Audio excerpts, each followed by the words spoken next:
Hello and welcome everyone to this week's edition of Steel Sharpens Steel. Tonight's episode is brought to you by Competent Legal Representation. When your professional legal team quits 2 weeks before your second impeachment trial, what you really need is competent legal representation. And unfortunately, it's not always available. Hello everybody. How is everybody doing today? Doing well. Doing well. Good. It has been an interesting week, has it not? Indeed. Yes, it has. Mm-hmm. We have had so many different exciting things. The stock market going crazy, making everybody feel a certain way.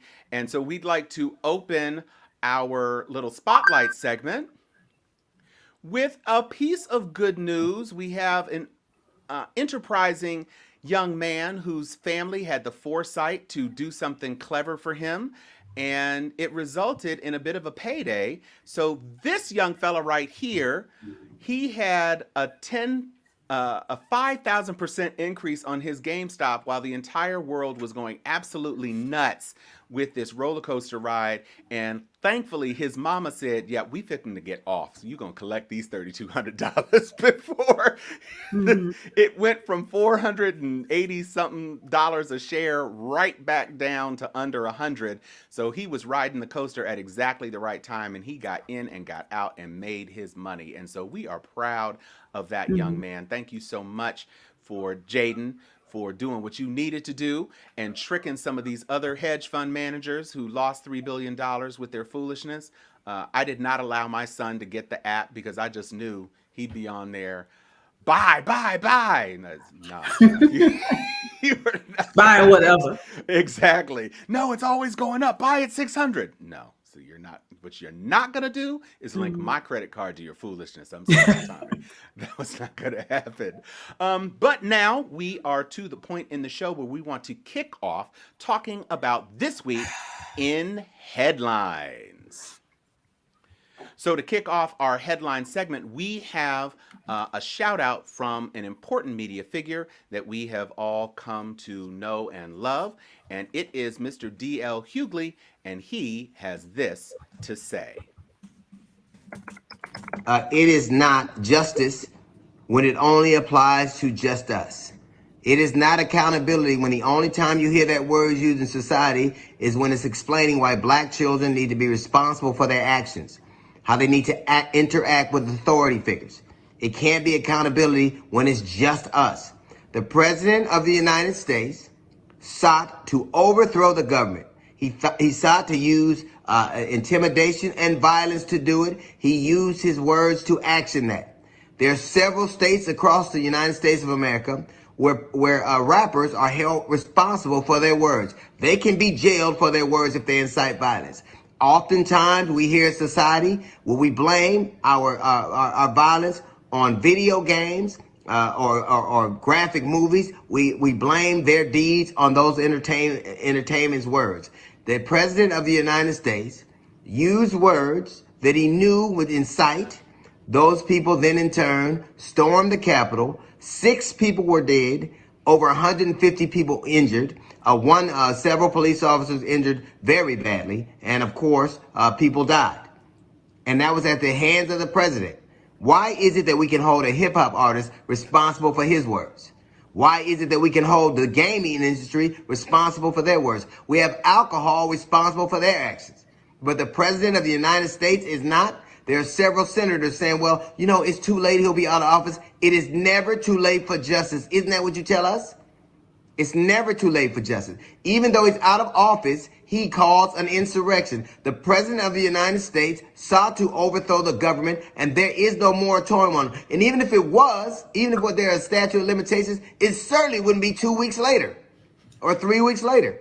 He did it. He needs to suffer the consequences and not just saying, I'm sorry. I guess it's bad enough when a powerful white man just has to say he's sorry and loses his job. That is not enough. He broke the law. He did something no president in the history of the United States has done. He did something that hasn't happened to the Capitol since the British did it hundreds of years ago. And now Now you have Republican senators acting like there's no recourse, that all that should happen to him, that he's out of office. He lost his job because he was voted out. He wasn't impeached and lost his job. He lost his job because the voters of America decided that he was incompetent and they kicked him out. Well, all right, Sharon, this was one of your headlines. So let's go to you on your feelings about D.L. Hughley's proclamation there. Well, DL, good evening, everybody. DL's personal rant that I follow daily really just struck a nerve in me, because he really broke down the inequity in everything that exists when it comes to Trump, really when it comes to Trumplicans. I mean, everything he said last week, I just kept on my conscience, especially as we watch Marjorie Greene come down the pipe and not want to be held accountable. Thank goodness people did not allow her rhetoric to go unchecked. But I'm fearful. I mean, I don't see how the president cannot get impeached, even though most of us believe he won't get impeached. But it's just, it comes a time when enough is enough. And, you know, just as the replay, the constant replay of January 6th, that's now affectionately called J6. I have to see justice done. I think my head will explode if I don't see justice done. I was very taken because you mentioned Congress Karen Green, and she is so unrepentant. She went into the little session with closed doors with the legislators and said some things that a lot of the GOP said, okay, she's shown contrition. And then she still got stripped with a bipartisan, though, of course, mostly Democratic effort. And then she comes out today talking about, well, good, I don't need no assignments, no way, because now I can just speak my mind and I can bring the whole GOP further to the right. It's like, but I thought you were going to be more responsible now, because now you're a congressperson and now you understand that you need to change your rhetoric. But she came out, I mean, she didn't come out full QAnon, but she came out just like ratchet as hell. And I just don't get it. Nobody on the GOP side said, oh, gee, well, we said she was going to change, but it doesn't look like she's changing. Maybe we should have voted to strip her after all. It's just like, nope, we've moved on. That has already happened. It's the Democratic fault. Go ahead, Joy, take it. Unmute myself. Tom, this isn't any different than any other relationship that we see. I talk about this all the time. Relationships are the same no matter where you go. She was like, I'm sorry, baby, I ain't gonna do it no more. And then they were like, no, I'm still breaking up with you. And she's like, well, fine then. I ain't need you no way. I get somebody better. My new man is on. You off. Like, that's the same thing you see all the time. I didn't need you no way. I'm about to be good all by myself. I mean, it's the same thing. Just like them thinking, well, she don't mean it this time. Well, she says she's sorry. She bought me some candy and flowers. And so I believe that she's contrite. And then you get whooped again. And you're like, dang, I should have changed a lot. Like, all that, it's the same thing. Somebody lies, somebody gullible believes them. Somebody else is like, I told you they were the shit. And then it all starts all over again. So Chuck, you're sitting down there in the corner. I'm going to do a swap. Okay. What is your take on not only DL, because he's telling some real truth there, but the circumstances that caused this rant, especially as it dovetails into some of the other issues that we're going to be tackling today? Yeah, just a couple of comments. Good evening, everybody. Glad to be here as always. I think that Brother DL was on point as usual. He has very good political commentary. He's a funny guy, but he's a very insightful guy as well. I think we all would love to see justice done in this particular matter, but I think that many of us are also fully aware that justice may be fleeting when it comes to Donald Trump. I've talked about it before. I don't want to be a negative Ned, but I have no other hope but to realize that I just don't think that there will be enough votes to actually disqualify him from further office in the future. I've listened back and forth to the different pundits this week, go back and forth. Every now and again, I even go over to Fox News and try to listen in to what their perspective is when they give perspective. Interestingly enough, I don't know how many of our viewers actually take a gander at Fox, but they really are in an alternative universe sometimes, in that the breaking headline across the world can be X, and they are still over there covering Y, and that has nothing to do with X. And so it's that always seems to amaze me when I'm sitting there listening. Okay. But anyway, back to the topic at hand with Marjorie Taylor Greene. I find her disturbing. There's no doubt about it. I find her intellectually lacking. There's no question. It is the example that I have been giving for a while, which is you always wondered what it would be like if the not so bright kids that were in class with you all of a sudden started to take an interest in student government or are being class officers. Most of us never experienced that growing up. Usually the ones who were not super bright, not trying to be funny, but I'm just being honest. Usually they were not interested in student council or being class president or anything like that. But we are in a reality now where everybody thinks that, hey, I can run and I can win and I can go and do this, that, and the third. And it's happening. Not can, it is. I mean, I go all the way back to Jesse Ventura when he ran and won the gubernatorial race up there in Minnesota. I remember scratching my head 2 decades ago with that. Like, y'all really elected a wrestler to be your governor? Like, well, okay. And I mean, even back then, some people were like, well, they elected Ronald Reagan as an actor to be governor and president. And I'm like, okay, well, touche, right?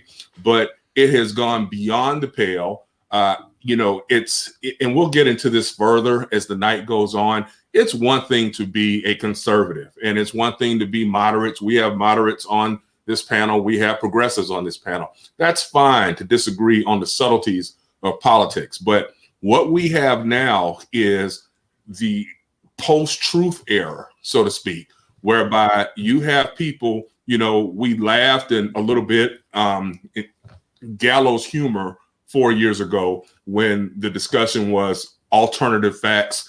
A lot of folks kikied, wrote a lot about it, but deep down inside, we had no idea in January of 2017 that alternative facts would become alternative reality within the Republican Party. And so what I see after saying all of that is I think Marjorie Taylor Greene, interestingly enough, has actually started her Iowa visits. I think that she is placing herself, interestingly enough, in a position to be the standard bearer for the Trump wing of the party in the 2024 election for president, just in case he doesn't run again. I mean, we have to remember Trump will be 78 in 4 years.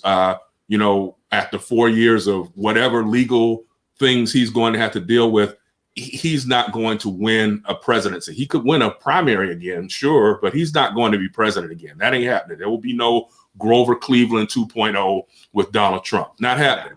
But someone like Marjorie Taylor Greene, young, in her 40s, kooky. I think Mitch McConnell called her, loony this week. And it's something when Mitch called her a cancer, too. Yeah, and it wasn't just loony. He right, called her a cancer. Loony cancer, but she's a loony cancer that now has tapped into all of those millions of loony, cancerous Trump followers who will follow her to the ends of earth because, again, so she's not going away, interestingly enough. And I find it sad that there are so many Republicans who are so fearful of the backlash from Donald Trump that they can't join Mitch McConnell in bashing what is clearly beyond the pale. I mean, I think some of the most salient things I've heard this week has been the issue that they censored, what's his name? King. Was it Steve King? Oh, Steve King. Yeah. Yeah. A couple of years ago. The white supremacist comment. Right. White supremacist, no doubt about it. But his was JV compared to the foolishness that Marjorie Taylor Greene, she's varsity. And so with that in mind, the fact that they won't go against her just lets you know how much Donald Trump still controls the mindset of so many Republicans across the country. Well, it looks like Chuck took a Red Bull this evening before hopping on. I know, right? You was really giving it to us there, we touched on a lot of points in that particular thing, but I would say You mentioned beyond the pale. I would say perhaps beyond the palin. I am not so I sure that like she it. is going to do any much better. That light burned very brightly and burned out just as quickly because Yeah, that's people true were too. saying Palin is going to come back and knock Obama off his seat because everybody is, but she was a half-term governor of a very small EC state and even had a TV network for like this long. And we saw Hmm. what happened to that. But continuing in the vein of white mediocrity, one of our commenters mentioned white mediocrity. There is this story that came out that I found to be absolutely disgusting and galling. You have a 22-year-old vaccine startup who was created by Andre Doroshin. Nothing against Russian people, but that sure sounds like a Russian name. He and his friends put together this thing. They were going to create all this pandemic stuff, and they got all this stuff together. They got this money from the government and said they were going to be able to vaccinate 500,000 people. And it turns out that they surprisingly were not able to deliver on their promise. This in the middle of a pandemic. Now, this was back in 2020, no surprise, during the Trump administration, but the information is just now coming out. They were so desperate to gear things up that they were throwing money willy-nilly at people, and shock and surprise, they were not able to do what they needed to do in the middle of this crucial pandemic that has knocked our country on its knees. Well, Joy, I see you breathing. Go on ahead. so here's the thing. This is a perfect example of, as we said, white mediocrity, but in addition to cognitive dissonance and white supremacy. So people saw him. The local government in Philadelphia was like, you know what? He looks like an upstanding, fine young businessman. Some people may have even said, we admire his ingenuity. We think that he's doing great things. He seems so altruistic. He's got a great head on his shoulders. All the things we hear every day in corporate and other places where they give some, mediocre person an excellent chance, an excellent shot based off how he looks. And then once he was unable to deliver, you got to walk it back. And they're like, oh no, don't go to that website, blah, blah, blah. But here's the other thing. Not only did he get this chance, this opportunity, he went from saying he was starting a nonprofit to turning it to a for-profit enterprise. Then they mismanaged the doses they were given. Then they're walking around outside. Anybody wants some vaccine? Was about to go bad. We got some. Then he took some home to give to his girlfriend. It gets worse and worse and worse. Yeah. And all of this comes from not truly vetting him as a source, understanding what he could do. And now, like we like to say, if that had been us, they'd been all up in our parents' credit, trying to see, can you really do what you say you're going to do? But that benefit of the doubt bit them in the ass the way it normally does when mediocrity does not pan out. And, they did it to themselves. So, Sharon, it looks like you want to weigh in on this 22-year-old who got control of vital pandemic funds. What do you have to say about it? First of all, who the hell is on the city council? And Joy broke it down so eloquently, but what the hell is going on in this country? There was not even a medical director, a medical professional as a part of his master high-tech plan.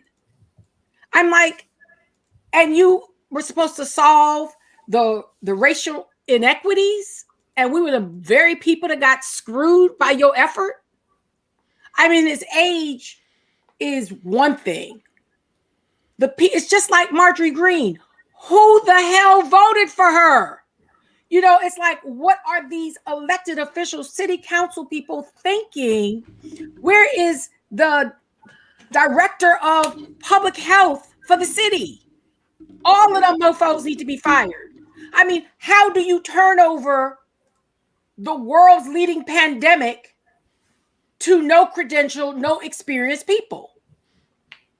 It just makes no sense. Not at all. I just think we're going to wake up and realize it's been a dream. I don't Oh, I if don't know only. what the hell 20. I mean, it might be a whole decade thing, people. We kept waiting on 2020 to be over. This is beyond 2020 plus. And just this story, this, it's easy to harp on him being 22, but it's, they made a thought he was another, Facebook founder. But the reality is, Exactly what they thought. where were the grown-ups? Where were the people with actual credentials? Where were the medical professionals? Where were the people with all this science suspicion? Where was the there? And it was a startup. This Right. one, no, I'm like, you gonna give a startup our vaccination?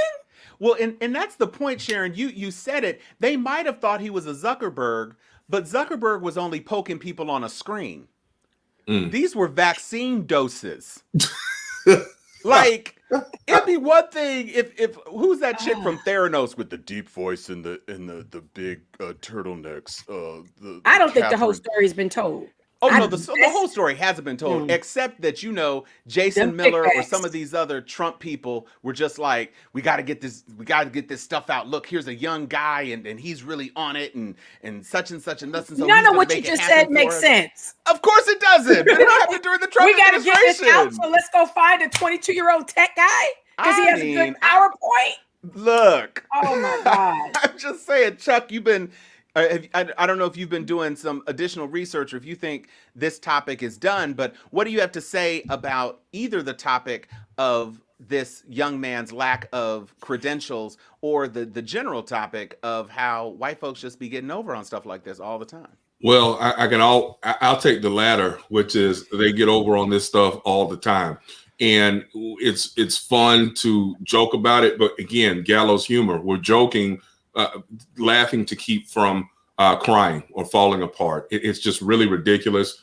Each and every week, all of us. I mean, I say all the time, sometimes I'm scared to open up the Facebook app in the mornings because you're going to see another RIP, another person who either is a celebrity that's died from COVID or increasingly people that we know, or not even increasingly from the outset. I mean, I know I lost a personal friend last April from the disease. And here it is, there's just been a comedy of errors across the United States, both on a state, local, and definitely a national level.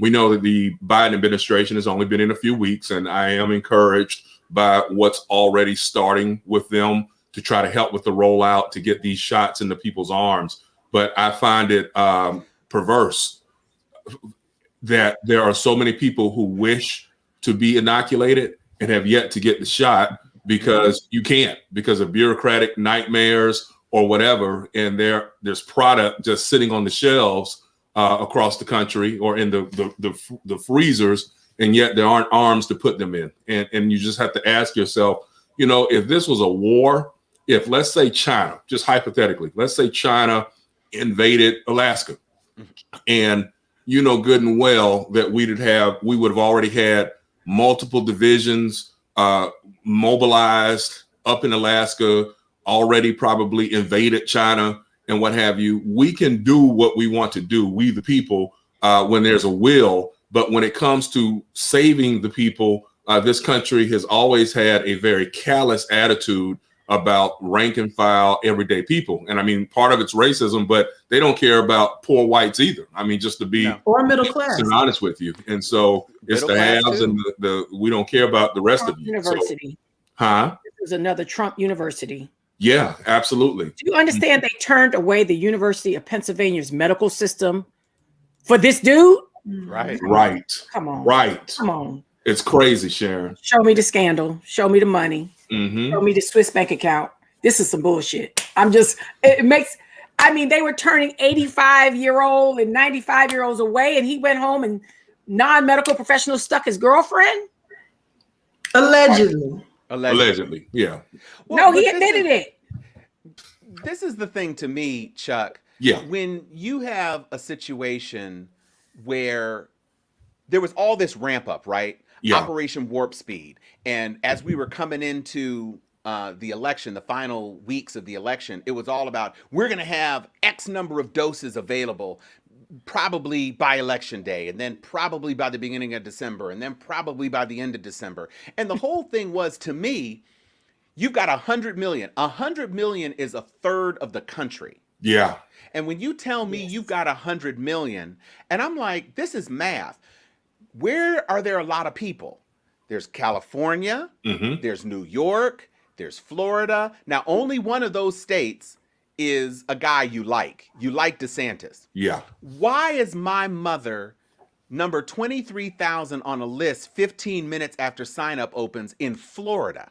Right. You got all those people in Florida, all those old people in Florida. Why wasn't there a flatbed truck of 25 million doses just like driving down to Florida? Like, Absolutely. if you had been able to get the 'Cause it's big not the population centers together, nobody would be talking about nothing right now. It's like, you think people care in Pocatello, Idaho, that there aren't enough shots? I mean, come on. Yeah. But you had this opportunity, even in the waning days of the Trump administration. If you had been able to get them people inoculated in Florida on January 19th, we'd be having an entirely different discussion about this conviction in the Senate right now. It'd be different. But it was a complete failure. Yeah. All round. Yeah. And only part of it was this foolishness in Philadelphia. You're right, KJ. It was shameful. There was nothing that the administration really did, because from top to bottom, they never really considered it a threat. And by the time it turned into political danger for them, it was too late, because they really didn't think it was going to be a pressing issue this long. Yeah, I think, didn't Trump make a comment back in October, like at the tail end of the campaign, that if he lost, that the virus would just go away? Oh, it's going to magically disappear. Oh yeah. When Trump's gone, and no, it's not going to disappear. I listened to, I think it was Dr. Fauci earlier today predicting, and I'm not trying to doom and gloom our viewers, but he was predicting we will still be dealing with this, like Sharon just said, toward the end of the decade. Said this isn't a going away in a couple of weeks or a couple of months thing, that we're going to have problems with the way this rollout has been for a long time. Because that doesn't even factor in, y'all, the part that continues to boggle my mind.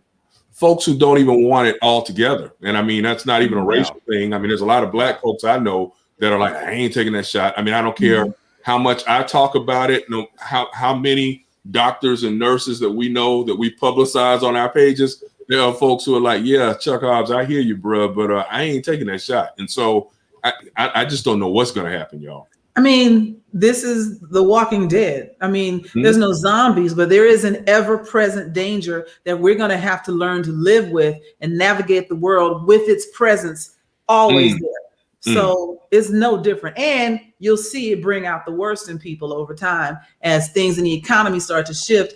You lose 400,000 people, you continue to see things differ, especially if folks continue to not be able to work. All of a sudden, it becomes a hiring manager's market, and you can get a PhD for $15 an hour. You can get a PhD level person for $15 an hour because folks are desperate. Next thing you know, I'm going deep into my survivalist. I read too many survivalist and horror books like this, but they all say the same thing. Eventually, corporations take over the cities and they provide food and shelter in exchange for work. It is corporate slavery, and we end up there because we lack the ability to maintain an educated populace that can do anything other than what they're told. And so you look at how we defund education. You look at how we devalue certain types of roles and everything. Next thing you know, you can't do anything but touch buttons on the screen, and you've never learned how to do anything else. You can only do what you're told, and which means you'll only be told certain things, and that's how you get into people's mind. You control the public story and the narrative. And 1984, there you go. And it's depressing. Like, I saw a post. I know all of us. I believe all of us are in the HBCU alumni group on Facebook.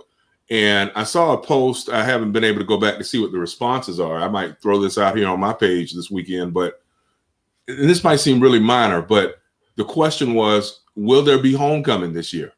And there will be some people who are watching this who might not have gone to a black college or gone to college and be like, well, why is that it is a big deal. It's depressing when you stop and realize that we all missed a whole year of fellowshipping with friends, fraternity brothers, sorority sisters, family members.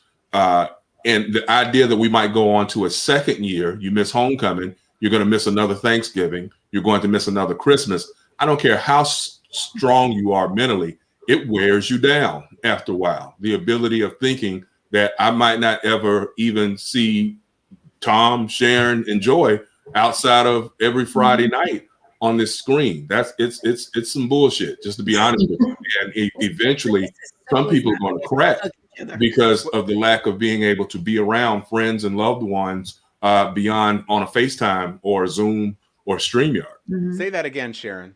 Think about how affectionate how affectionate we are as a people. It's the loss of just being able to give somebody a hug. Amen. You know, especially say you're having an argument with somebody and y'all decide, okay, we're going to be cool about it. And you got an elbow bump. And you just feel like it's a level of insincerity that you just can't hug it out. Right. I'm going to give you a confession. I got a massage. I've been going to the same massage therapist since I came to Atlanta. And we always give hugs and everything. But it got weird. Like last time I gave him a hug, I was like, I don't want to let go. I was feeling it, you know, and it wasn't sexual at all. It was just contact with another human being. And he was like, all right, okay, your bill is this. Go on. Can't touch this, Joy. I'm not, and you know what? Shut up. Interestingly, on the flip side, I'm having a completely opposite reaction, like as I go through fast food drive-thrus, because some of them push the little thing out so you can put your own card in, and some of them take your card, and some of them say, do you want a receipt? Which I always answer no. Right. I don't need to know where my little $5.77 went. Keep that COVID seat away from me. And then the other ones have to physically take your card. I'm like, look, people, I don't ever need to see your face again, fast food cashier. You can keep wrapped up. And you can just make sure my card can go into the thing and I can pull my card out. I don't ever want a paper receipt from y'all. This can be the new normal. I am fine with that. Yeah. Because I don't need the extra points of contact. I am good. God. I am extra good on that. If we are done, we are talking about our headlines. There is something that is a trend, and Chuck, this kind of relates to what you were talking about in terms of the possible ascendancy of Marjorie Congress Karen. It looks like there is an emerging trend, perhaps not a full-on trend just yet, but thousands of GOP voters across the country have changed their registration after the January 6th riots. There's a demonstrable spike in Colorado, which, as we all know, was already beginning to trend purplish and perhaps even more solidly blue now, just because of the shame of being integrated with a party that has such a wanton disregard for the rule of law and for democratic norms. Who wants to tackle that? There she is, Joy. Go on ahead, take it away. So I think this is a tactical error that the Republican Party has enacted. So if you think about it, you've got essentially what was going to be a split, no matter what. You the cult of personality that Trump created is going to ride with him into the grave, into the cell, wherever he may end up. They're going to be there, sitting there writing him letters in jail if he goes to jail, whatever. They are Trump supporters. They're not necessarily Republicans. The base that he was able to create were not always longtime voters. Some of them came out just for him, and they're going to go back just because he's not on the ballot anymore. And for the Republican Party, especially the ones that have been afraid to distance or shun Trump, to hold on to his base, to hold on to those voters, are going to see it fall through their fingers because they're not coming back for Ted Cruz. They don't give a damn about Ted Cruz. They may like that he has supported Trump, but they don't care about him, and they never have. And when Trump is gone, Ted Cruz is nobody. They're going to go back to staying in the sticks wherever they were and not voting again. And they have already lost their the real Republican base, right, which are now affectionately called rhinos. You got your Lincoln Project Republicans who are looking at this failure to repudiate Trump as a failure of the party to stand up for what they've always said they stood for, which is fairness, conservative values, conservative beliefs, but not this worship of this one guy who they all said was trash when he first came out. So I think they're losing the ones that matter most by trying to hold on to the ones that are going to disappear in 2 years' time. Eduardo Cruz, I don't know if you were listening, but she said they don't like you, bruh. Bro, y'all They're child not- don't like you. they're Remember not when he going to tried vote kiss for his you, daughter, bro. She was like, They don't like the beard. They don't like they don't like your face. the flappy son. chin. Most of them who agreed with Trump don't like your wife. So just let it alone, man. It's They don't not even like happening his for you. kind, that last name Cruz. I mean, if you want to be really real with it. Right. I mean, so did y'all see him trying to walk back on a podcast this week, Rafael or Eduardo Cruz? Yeah, he was on a podcast throwing out alternative facts, saying that he was against the big lie. He supports the rule of law, and Say what? he pushed back against Trump. And I was sitting there looking at it. We're going to have to talk about that next week. Maybe we could get the clips. I'm sitting there like, wow, this dude is really delusional. If he believes some of that them do people, it every day. huh? Some of these clowns do this crap every day. Yeah. He's trying to act like he was not Mr. Trump's sycophant all this time. So I'm like, whatever, dude. But what I love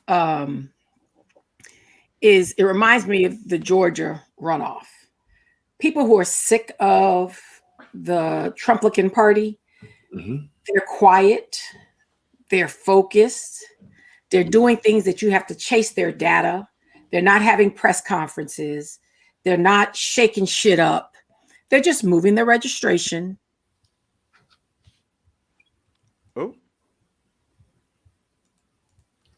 Oh, Got a little connection. the man got Sharon, y'all. I knew it was gonna happen He's one trying to day. press her. He's trying to Y'all press gonna her. stop. Y'all gonna stop Get talking your about offshore bank accounts and get to the airport. I meet Right you down now. there. Stat. Right. No, but what we were really talking about the issue of how the party has fractured and the dependency on a population that is wholly driven by a cult of personality of a person who is not going to return to public life is something that they need to understand. People think that the GOP behind them is enough to tie them to Trump as long as they, get a straw into that orange Julius. That's not it. Those people are looking for Trump, and they're looking for Trump rhetoric. They're not looking for Trump light. They're looking for Trump hard. Great point. They want it even more. And so you're sitting there chasing. You don't want to be primaried. You don't want to be Congress Karen out of your job. And so you'll toe the line. But that's why you're seeing people are not running for re-election. There was a second shoe that dropped today. The other Alabama senator who is up in 2022 is talking about he's not going to run again.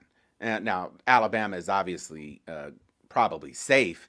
Yeah. But if Tommy Tuberville keeps screwing up the way he is, then maybe Doug Jones might have a shot at coming back. I mean, because Tuberville is an embarrassment. Yeah, he's slow. He's slow. He's extra like. Yeah. Did you see his comment on that he hasn't been able to see any footage of Congress Karen's comments because the weather was bad? Yeah. He was a mediocre coach. I mean, that's a mediocre coach, mediocre man, and a below mediocre with a below mediocre intellect. I mean, he is slow. Like I have listened to him talk, and I'm like, it's a struggle. You know what I mean? I'm like, this dude is dumb. I mean, I just don't understand it. We'll definitely give Sharon another opportunity to weigh in once we are able to get her back in the feed. But Joy has a story about our favorite group of white supremacists and some of the challenges that they are facing right now up north. Joy? So the Proud Boys have been declared a terrorist entity in Canada. So not necessarily in the United States yet, but here's the thing. I'm glad that it happened because sometimes, especially when now that we have a rational person and potentially a rational cabinet, rational administration, when you see other countries doing something, maybe you go, we might do that too. And so I'm glad, and I said it the way I wanted to, we might do that too. I'm glad that Canada and Trudeau have declared the Proud Boys a terrorist entity right next to ISIS and the rest of them, because that's what they have done. They have threatened to overthrow government. They have brought arms. They have radicalized locals. They've done everything that all these other terrorist organizations have done in the name of overthrowing the current government and establishing one of their own. That's exactly what they've been trying to do. They were part of the attempted coup at the Capitol. But a lot of people don't know the Proud Boys are not just an American thing. They have chapters in Canada, and they have had chapters. I may have misread the article. I'm not sure, but I thought maybe they even began in Canada, but I could be wrong about that. But they're a heavy presence, and they have done similarly racially charged things in Canada, enough for them. It wasn't just the January 6th attempted coup. I'm not just going to call it J6. Right. It wasn't just that. Thank you. Every Kappa in the country is thanking you for that right now. Yeah, indeed. Don't be taking our day and stuff. Yeah, I know, right? The January attempted coup by people who follow President Trump wasn't the only thing that they've done recently. You got the arrest down in Miami. You got a lot going on. It was enough evidence, not even circumstantial, actual evidence to say they're a terrorist organization. Right. And I'm glad to see that happen. And I hope that there's enough peer pressure for the U.S. to do the same thing. Mm-hmm. Well, I think you definitely, to your point, Joy, there's a much greater likelihood that something like that is going to happen now that you don't have those folks in the administration, Stephen Miller, et cetera, who are probably closeted or uncloseted Proud Boys anyway. And hopefully the awareness of their erstwhile leader being an FBI snitch, I don't just call him a snitch because it rhymes with another word, it takes some of the wind out of their sails in terms of their messaging, in terms of their appeal, because the challenge when you have a high profile snitch at the top of leadership is that everybody starts to look at each other now. They scatter like roaches. Yeah. Who can we trust? Can I trust blankety blank? Can I trust? What we gonna do? How are we gonna do this? Familiar right now, Granddad. Right. So it really changes the dynamic, and that's one of the things that we can only hope that as things continue to come to light, as more and more information continues to come to light, as people end up getting convicted of the crimes of which they have been at least indicted. And when they don't plead, let's see how many people flip and how many turn on and see where all the documentation goes and where all the evidence goes to see how these cases are going to line up. But it is good to see that our neighbors to the north are doing a decidedly un-Canadian thing, because that's somewhat rude. I don't know if that's a boot. I expect nothing less from my Canadian bacon. Yes, I know, Justin Trudeau. We all got it. Every single one of us. Chuck, do you have anything to say about the not so Proud Boys up north? No, they're a bunch of cowards, and I am appreciative of the Canadians. I've always called that the United States North. I've always they don't like that. Wait, I know they don't like that. They can't stand it, right? They I'm really like, don't. Why don't we just go ahead and annex them and get the foolishness out of the way? And but seriously, it's I continue to hope that as time goes by, I want to go back to something that Sharon was speaking on, and Joy and Tom, both of you have broken it down exceptionally well, which is that cult of personality that the Proud Boys and the QAnon folks are attracted to. We cannot discount how much celebrity and perceived wealth matter in this country. And to go back to the point about how a Ted Cruz or even a Marjorie Taylor Greene won't hold the same kind of sway, they won't.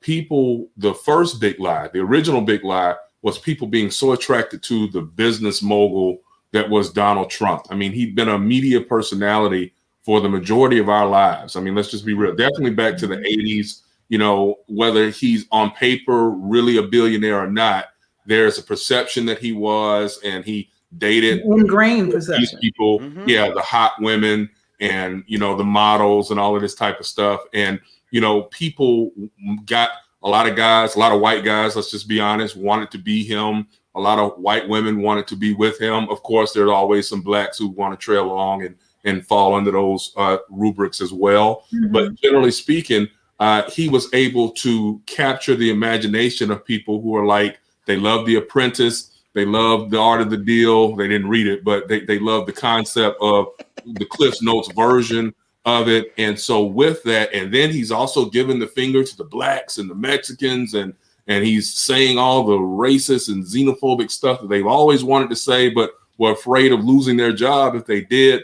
Yeah, Marjorie Taylor Greene won't be able to replicate that. So even though she's trying to tap into that and very well could be the heir apparent, so to speak, it won't hold the same sway. And that's why this whole collapsing of the Republican Party is actually kind of fascinating to me, because there are a number of men and women who are like, hey, this has got to stop.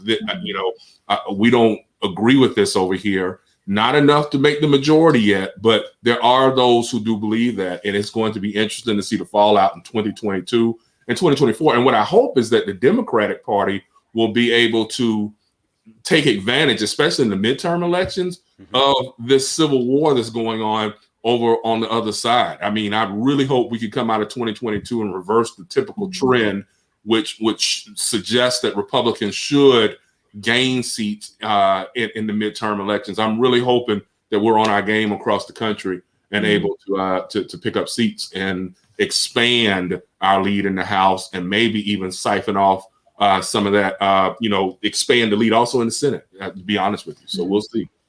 I think it'll be interesting because, nothing happens in a vacuum, and there's a very considerable likelihood that as the Republican Party starts to splinter and you end up with a critical mass of an independent group, that it may start to siphon Democrats as well, because there are people who are very centrist in the Democratic Party who maybe don't like the direction, the squads and the AOCs of the world and the Bernies and the Warrens who are leaning more and more radical left. And you may end up with, instead of having radical right and radical left, you have Republican centrist, Republican center, Democrat center, and liberal.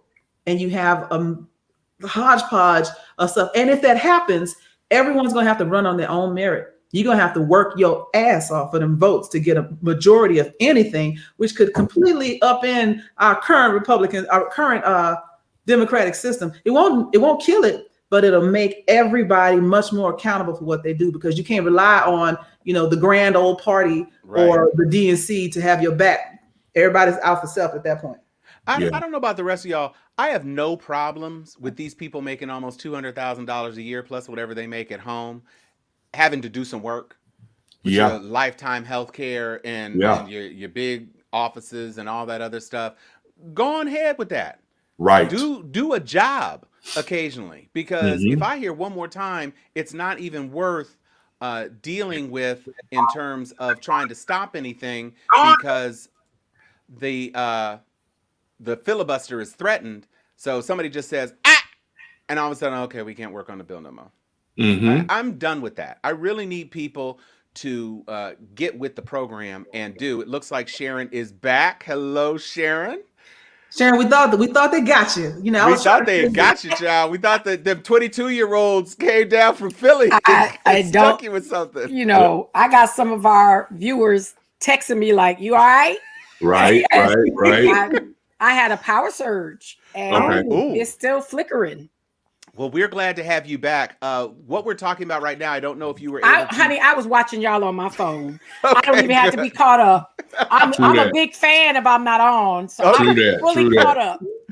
Well, we heard a lot of talk during the Trump administration about cleaning out the swamp. It didn't really happen in the way that we were promised, but at least under the Biden administration, it looks like there is a portion of the swamp that is being cleaned out. Joy Stevens gave us this article that the Pentagon is clearing out advisory boards, citing concern over last-minute Trump picks.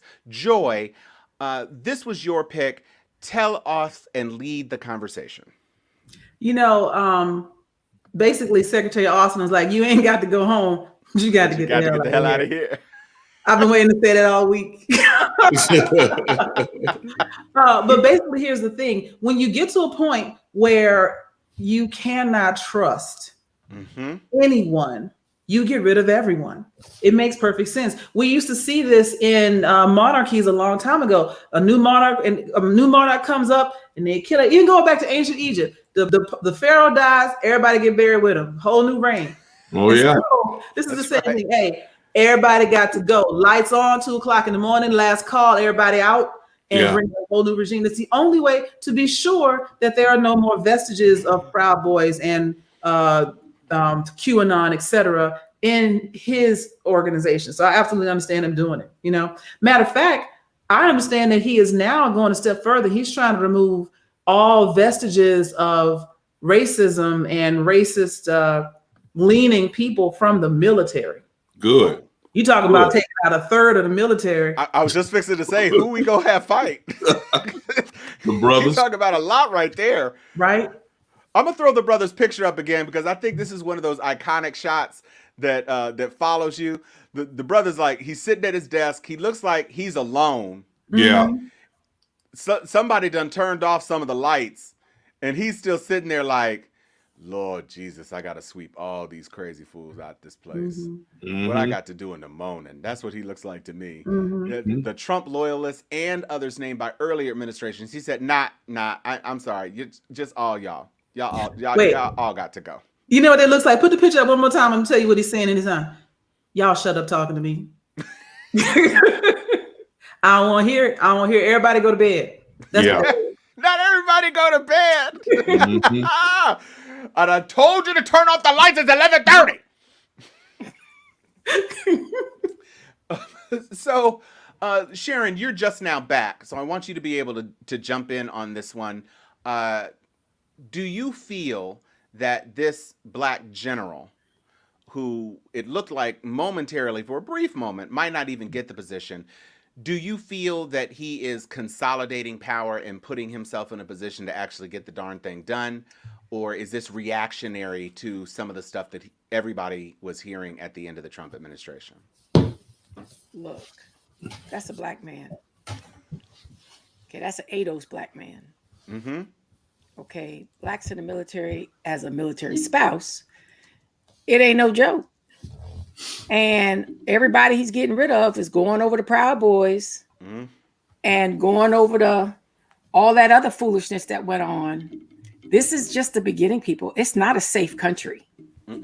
And he's got to do what he's got to do because it's long overdue. But the concept of, the second Civil War it didn't end on January 6th. Yeah, I heard y'all J6 comment, but it did not end on January 6th. January 6th was the beginning. It was something brewing as what I got when I got ejected from the platform due to my power surge. I was about to talk about what the woman said in the article that, the Republicans is now the mean party. There are decent human beings that are like, what the hell is going on? Yeah. And they can't rise up because they're also scared. So all we have is the ballot box. And as this thing emerges about now they're trying to, state legislatures are heavily run by Republicans. They're passing laws to be able to overturn the election if it doesn't go their way. On top of all the voter suppression laws that's about to be on the books, including in Georgia.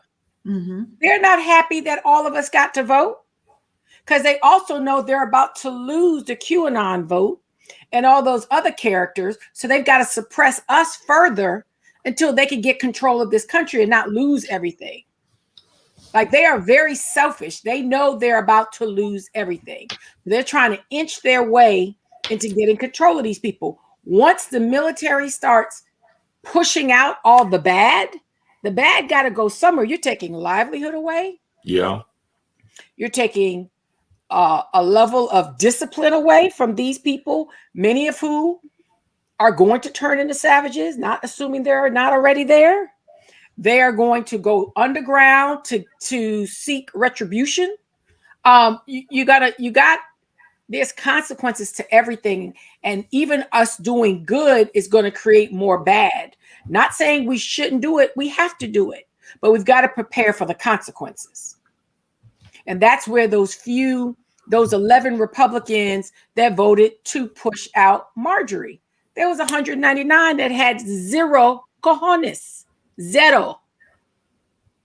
But yet there were, 60? How many voted against, didn't vote against Liz Cheney? It was 145. Yeah, the majority. Because it was a secret ballot. Yeah. Because it was a secret ballot. Right. And that's the only reason. Yeah, because they couldn't be called to that vote later on, so somebody could run against them and say, this is the one who supported the one who didn't support Trump. Yeah. And it's just as Alvin just said, military only counts for less than 1% of the population. There was less than 1% of the population on the Capitol.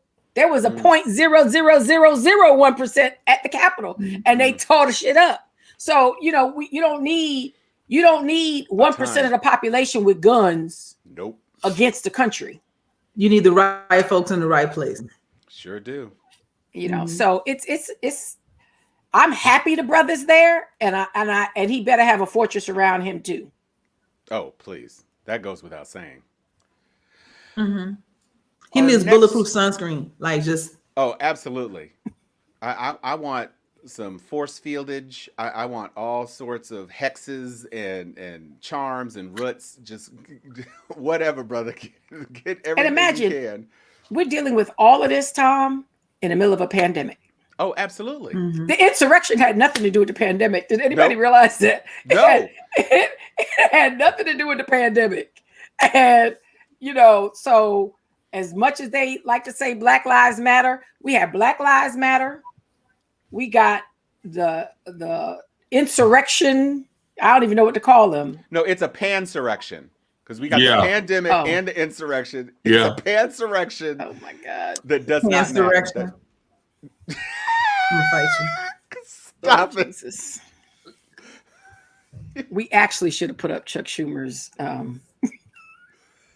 blunder in that same vein. Well, if we are off Brother Man, we have a sad story to talk about tonight about a different Black man who was in law enforcement before he regretfully took his life as a protest of police brutality. I have a brief segment of his YouTube video that he played immediately before he took his own life. So let's take a listen.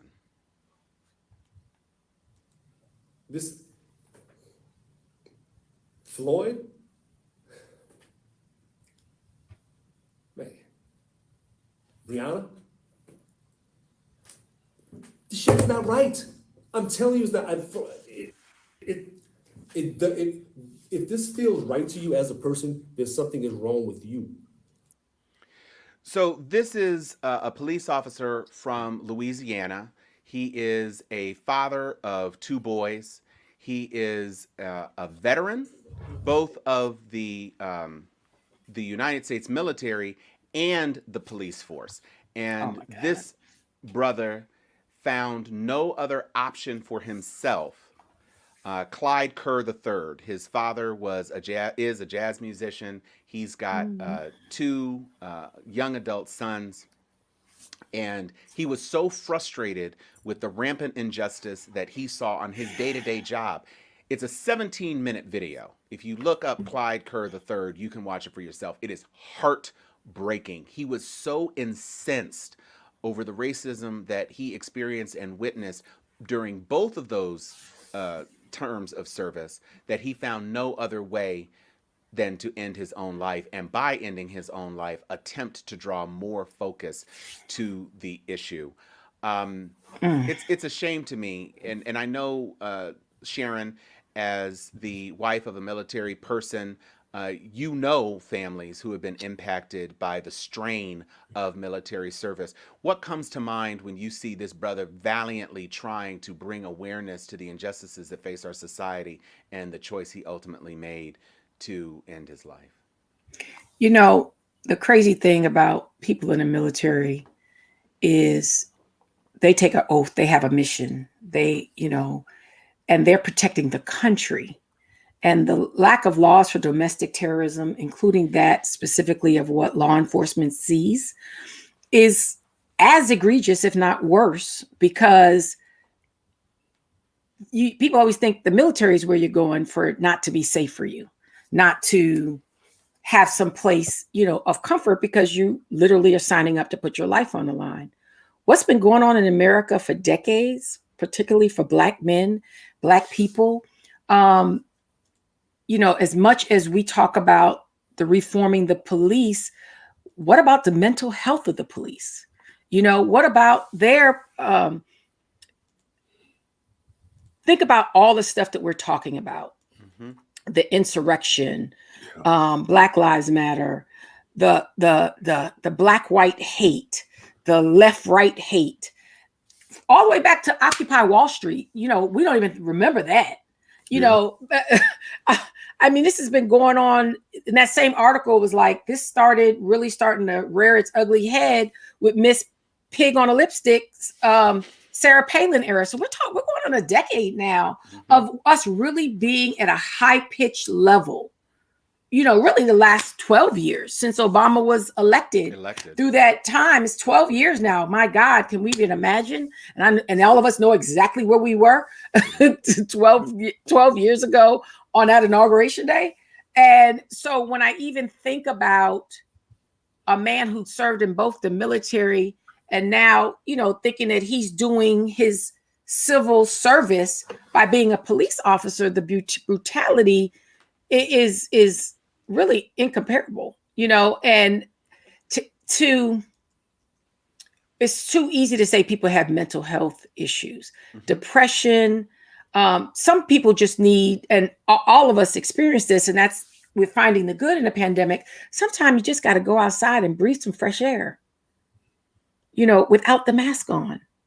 And we have to learn how to sit in our backyard and sit on our front porch. I sat on my front porch for the first time owning this house since I lived in my house, because over the holidays, so I even think about what he is suffering from when he just started talking about George Floyd, Breonna. It's not natural. The insurrection was not natural. None of us should be at that point that any of those things come easy to digest.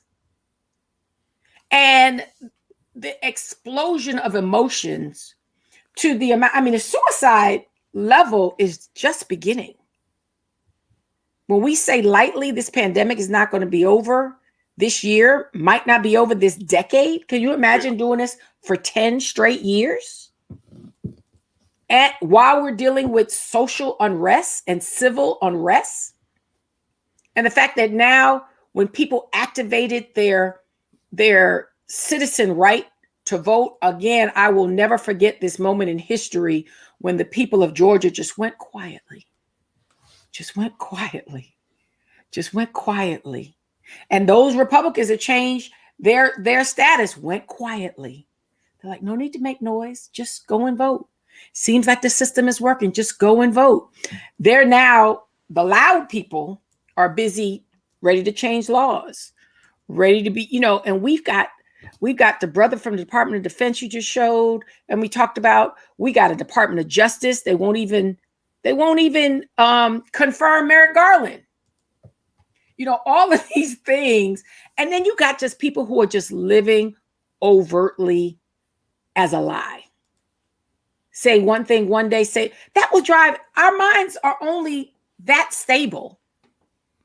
Our minds and our emotions, we've all been through stress. That's right. I would dare say everybody, especially in this little block, our little Brady Bunch blocks, I'm sure we've all been through depression. Yeah.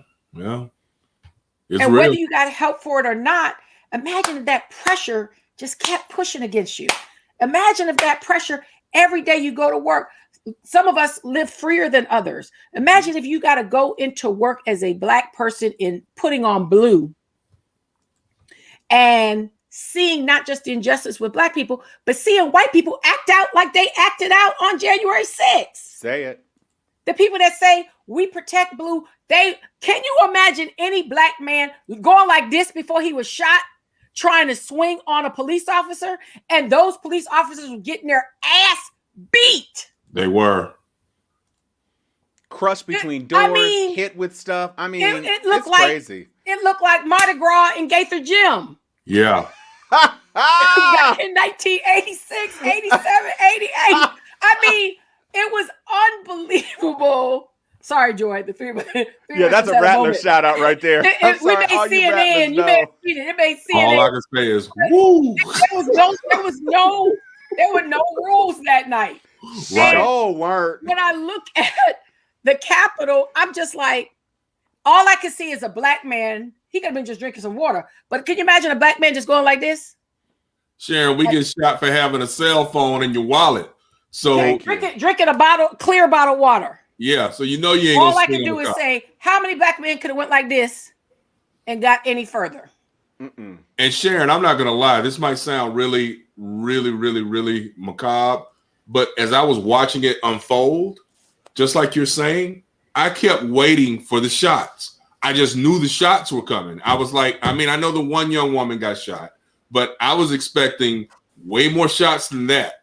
And not that I wanted it to happen. I'm not some type of maniacal individual, but it is frustrating to me to think that these people could do what they did. And then you've got a guy, an officer in there. Hey, will you all please leave the Senate chamber? Oh my God. Please. Like, now that you've done what you wanted to do and you've taken your selfies. Yeah. Can you guys really please leave? Can I get you a sandwich? I will never forget that. He never called for backup. Chuck, he never radioed for backup. Right. Didn't. I'm traumatized. I said, well, okay, I want to see the home team never called for backup. Why a bunch of hooligans are rummaging through the United States Senate chambers. Insurgents. Right. When the brother was running upstairs every minute, he was like, I'm on my way up. I'm in this alley. I'm in this. I'm keeping them. I'm bringing them to you. Homeboy was like, guys, can you please put that down? Never once picked up his microphone, his walkie-talkie, and called for backup. This is sacred. This is a sacred space. But y'all just be careful in here. So many things. Thank you for this, Harry. I was trying to remember who I was thinking of, and I was like, I know it was a movie. That's exactly what it's going. Good looking out, dude. Go away. Yeah. And just be quiet. Okay, guys, quit being mean now. Just go away. That. And you know, we lost that sister last year. Yeah. We lost her to the COVID. But did you see how fast when the brother was radioing the backup, you see how fast the backup merged and they were hallway. How you didn't call backup in the chamber? Right. The whole chamber. There wasn't 12 of them people in the chamber. You couldn't get 6 officers to the chamber? Well, you got to ask for him. So he didn't, Yeah, if you're not asking, if you're just trying to quietly push them out. And interestingly enough, they did finally respond. They were like, okay, he's chirped enough. Let's go on ahead and clear out. I mean, that was completely de-escalation. Right. Could that have happened to us? Oh, hell no. You wouldn't have made it in the building. Nope. Not en masse. No. Nah, not at all. Okay. Well, from the depths of tragedy, we do have a little bit of a bright point in the midst of a series of lawsuits that threatened to hobble Fox and Fox News. We get the very pleasant news that Lou Dobbs, #1 rated commentator on Fox Business, got, I think the word is shit canned. That's what they say when they tell you after your 5 o'clock show, you're never coming back. You're never going to be on TV on Fox again. And since you're 90, nobody wants your ass. So we're holding you in your contract but you will not be on TV again. And today was your last show. So you don't even get to say, go crazy on the network air, because it's like, I'm mad as hell and I'm not going to take it anymore. You don't get to do none of that. It's just like, and scene, and here's your box. That's the wrap. That's a wrap. Talk It's about a why. riveting wrap. I see all of us are smiling, so it's pretty easy to figure out how folk feel about this. But who wants to chime in on Polilo Lou Dobbs being, and I guess, is he silenced by the radical left or by the capitalist right? Because when Fox fires you for being too right wing, how do you stir your minions to make that cocoa work? Because I don't get it. Because that's a tough one. Real quickly, Lou Dobbs is slow also. He's been slow and dumb for a long time.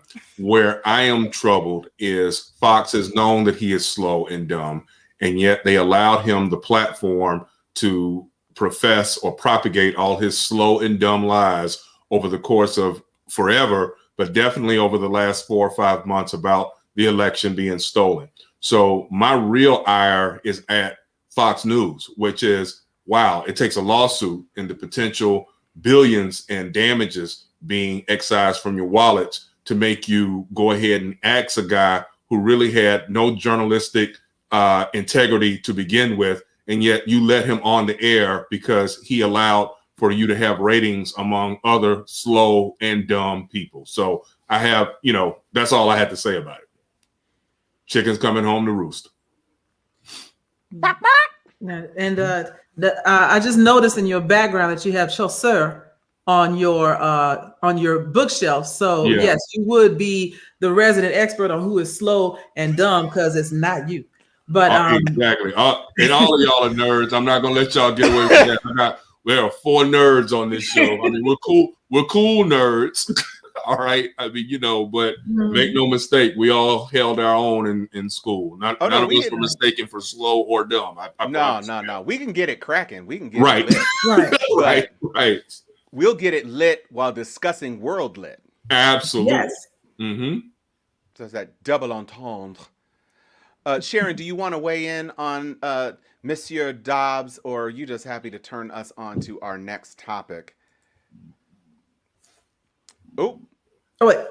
We lost you. I have absolutely no interest in wasting my breath on him.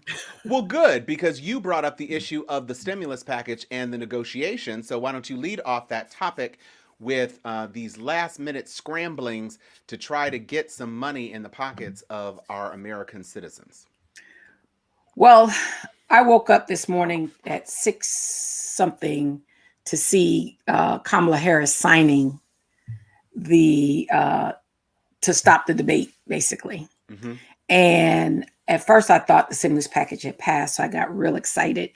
And then I realized it was procedural.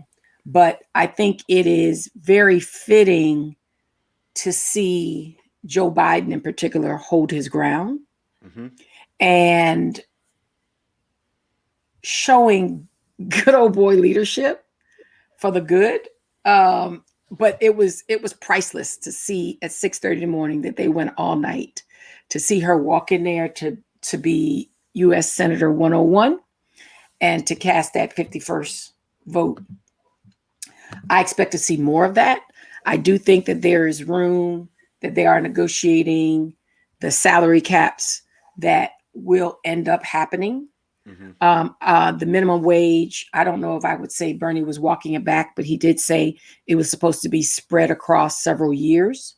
Right. I think that they can probably throw a bone about the salary caps and where those are going to go. I know it's going to impact some people, but some of that is justifiable to the statistics. The minimum wage piece, I don't know what they're going to do with it because I just don't know on how they're going to legislate that to spread that across a period of time if it's supposed to be infusion from a stimulus package. They're kind of like, that's like gray area, like you're not really passing stimulus budget if it's something over a period of time. Right. But I do know that I believe the Republicans are going to draw out the impeachment hearing, not to have to cause a vote for that. So that's going to be an interesting fight all by itself, because they are having real problems letting go of their power. And a good way to stall it is to drag out this impeachment hearing. Well, go ahead, Joy. I just want to pin it. Go ahead. Okay, I was going to say, if they were really far thinking, they would impeach him to save their own political legacy. Like, don't go down with that ship, because the ship is sinking no matter what. No matter it's what. not coming back. So go ahead and do what is morally right based on his actions. This isn't just some, excuse the pun, some trumped up charge. He actually has done some terrible things worth impeachment, and it would meet the standard in any generation before us. So don't sacrifice your morals on that altar, because it's not going to get you nowhere. If they were really forward thinking, they would be able to come back to this in a few years as the country continues to move more and more central, to say, I stood up and said this was wrong. And a lot of them are not going to have that to fall back on in a few years. It's amazing, Joy. It's just simply amazing how legacy, and to your point about future, that it's one former congresswoman that is on the TV 24 hours a day, just cussing them out. She's just like, this is some bullshit. Nope. We ran. She is just, I wish I could remember her name, but she is just wearing out the foolishness that's going on. And, there's others that are finally standing up, but the legacy issue is so concerning, Joy. It's so concerning when we've all grown up saying they always wore Klan's hood because they didn't want them to know. They just out looking us in the face. Hey, no hood necessary. I love it when you do a camera push. I have to say. Yeah. But I put up this comment by Gary because he does have a point. They're trying to bet on short attention spans. And that we will forget what has happened in a couple of years. And if it were only like millennials and Gen Z voting, I would say that's a high probability. But you do have people with long memories. And you do have people that are going to, especially if all these parties splinter, are going to start to look at your record. And so I think it could matter. It could go either way, Well, I think what sticks out to me about this is that I think there are some false equivalencies being made. It looks like Joe Manchin was a party to the procedural vote that allowed the concept of reconciliation to go forward. He is on record as saying that he wants a bipartisan bill.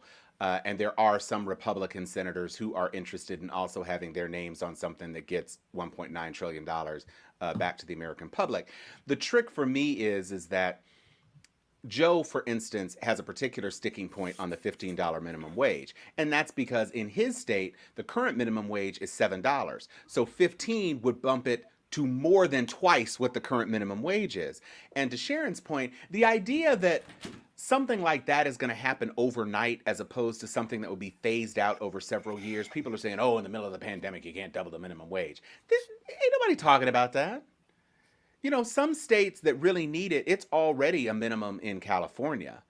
But, I'm all for having a proper, judicious analysis of what it's going to take in order to get the wage disparity issue solved. But to try to pretend that you're going to put something in that goes into effect tomorrow while we still have all this stuff going on in the pandemic, talk about, we're going to break the backs of small businesses because they can't handle it. If you don't sit your ass down, ain't nobody trying to talk about all that. I just wish they could be intellectually honest enough to not play games right now. I understand that gamesmanship is a part of politics. Everybody understands that.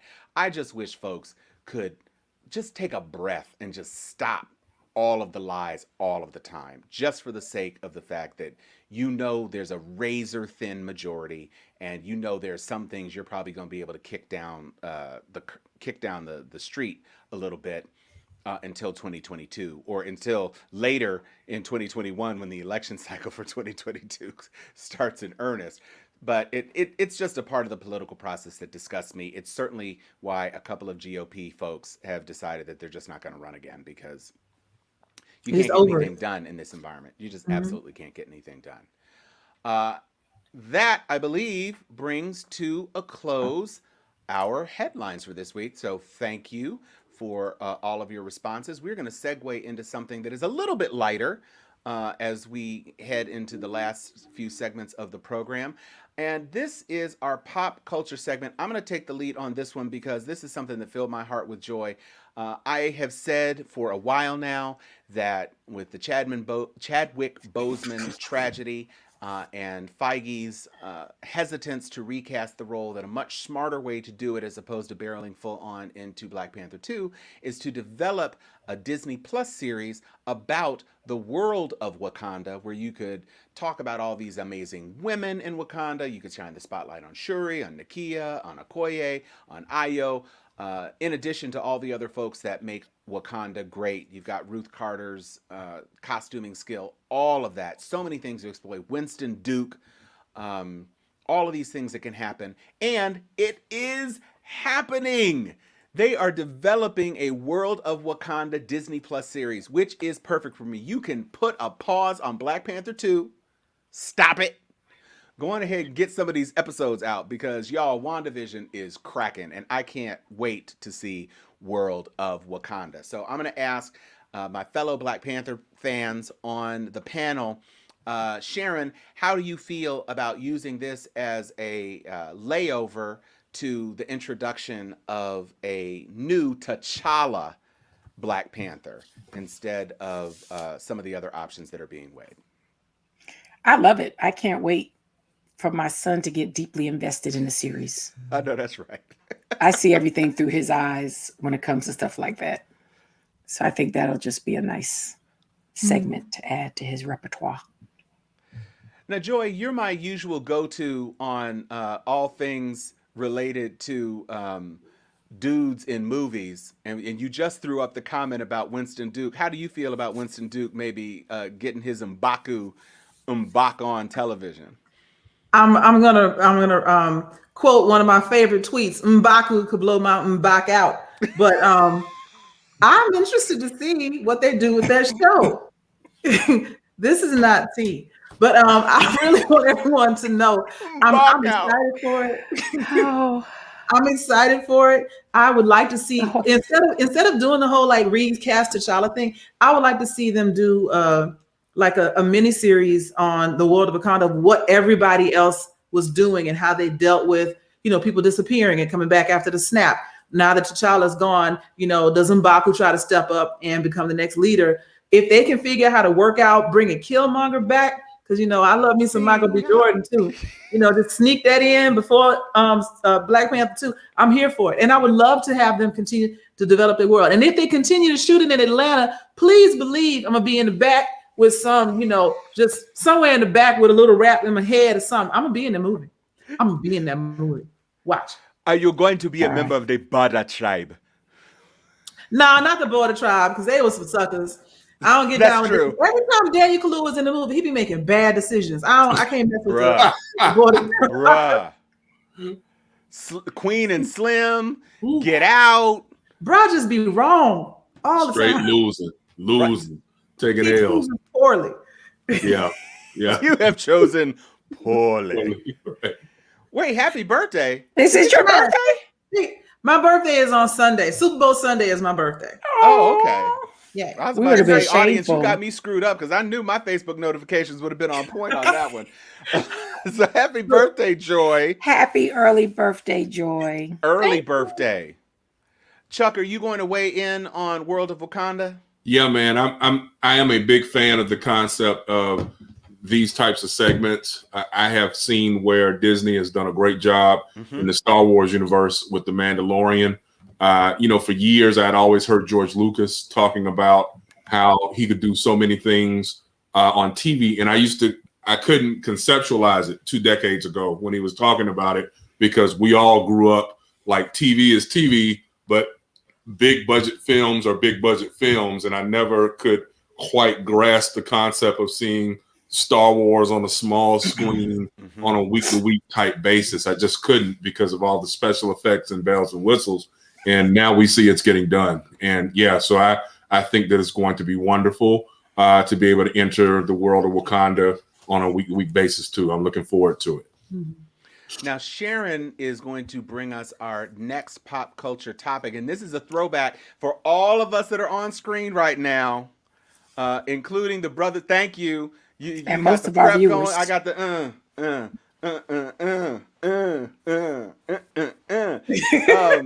for all of us who are hip hop fans of the '80s. So tell us, Sharon, your feelings about the Salt and Pepper biopic. Look, when I first heard about it, I was really not interested in watching it, right? Because the first thing everybody did, they were slamming it about Spinderella. And I just said, let me just flip to it. I saw it come across. It was, it's Black History Month. All Xfinity just tries to entice you to be black for a month. So I flipped to it on probably last Sunday night. I started like, okay, Sharon, give it a chance. It's the sisters, right? When I say I got my life, I was so moved by the biopic. I was so, first of all, Spinderella didn't need to have no major role. The story was about Salt and Pepper, their relationship, not the act. That's the first myth, if you have not watched it yet. It's about their relationship. It's about how they came to be. I had no idea their story, much less Spinderella, who was a child. She was a teenager. She was like 16 when these two were in college. And so there was already an age gap, and she wasn't the first Spinderella. So they just never changed her name. They just replaced her. So it's not that she wasn't significant. She was significant in the act in the long run, but it wasn't Not like about Aunt Viv. basically. So it became, but the first one didn't have the impact that Aunt Viv had. So, and she was messing around with Herbie, but that's another story. So it was interesting just to see, he deserves a lot of credit. He created Salt and Pepper. I wasn't really into the making and the framing.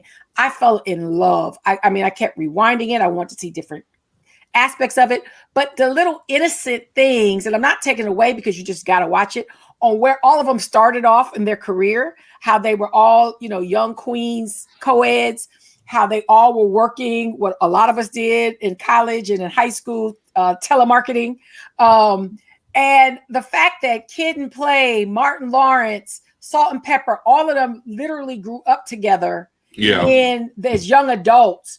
And to see, like, Salt and Pepper made sure they got their credit where their credit was due, on where they put, it was done magically. And to see Queen Latifah was the executive producer, she didn't overplay herself in the role. She really told the story of the beginning, and from OPP and the relationships that each of them had, how they migrated and grew up. It reminded me so much of our days. And no matter what kind of experience, all young Black college co-eds kind of go through some of the stuff they went through.